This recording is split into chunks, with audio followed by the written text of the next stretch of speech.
Today we are going to show you how to needle felt old sweaters so that you can have your own one-of-a-kind wearable art.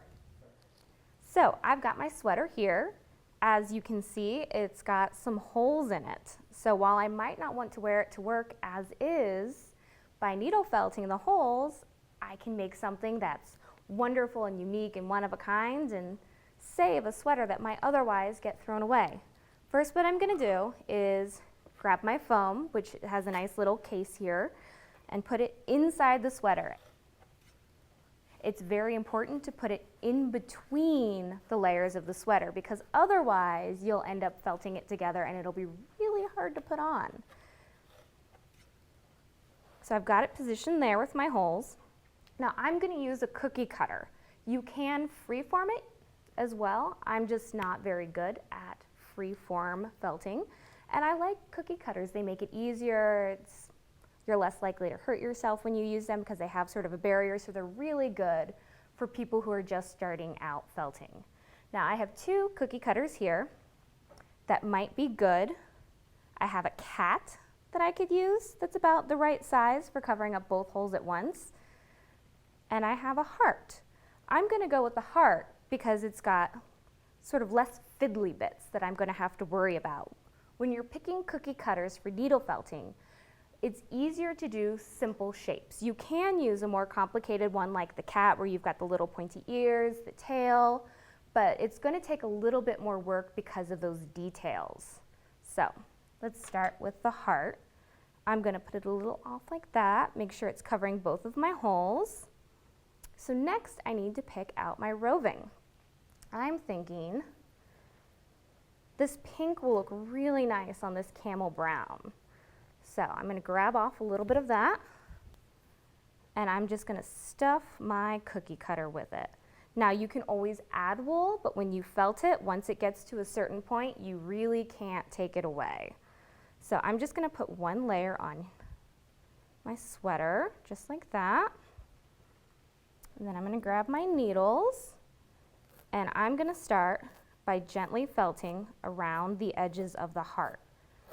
Now, part of the reason that I have the wool so high on here is that just like when you accidentally throw a wool sweater into the washing machine and the dryer and it shrinks, that's sort of what's happening when you use the needle. You're causing the fibers to interlock with each other. And so by starting at the edges here and making sure I have a nice big bump of wool, I can make sure that I cover the whole space. If you don't do that, it's okay, but the wool will start to pull away from the sides of your cookie cutter. So you just very gently poke it like that around the edges.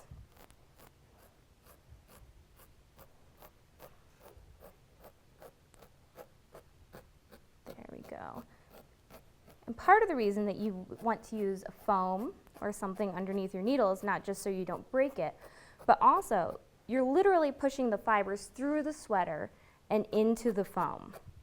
That little barb is pushing it back and forth and back and forth, and that's what's causing the fibers to intertwine and tangle with each other.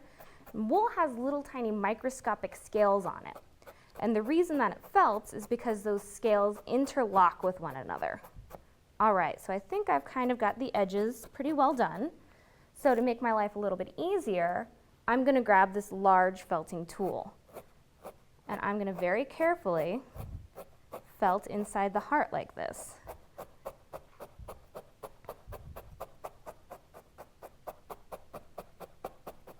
As you can see, it goes a lot faster.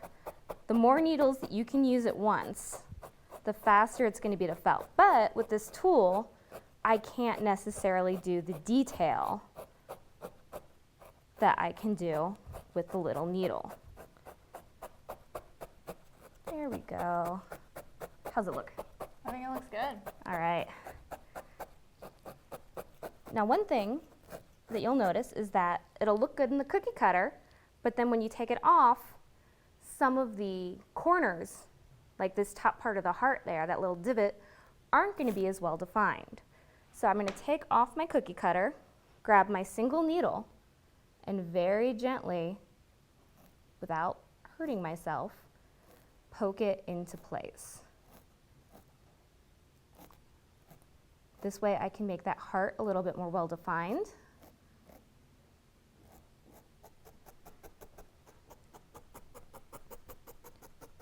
And then I can also use this little needle to kind of get around the edges a bit better. The single needle is great for detail work. You can also buy tools similar to this where it sort of turns into a ballpoint pen type of thing where you can hold it like that.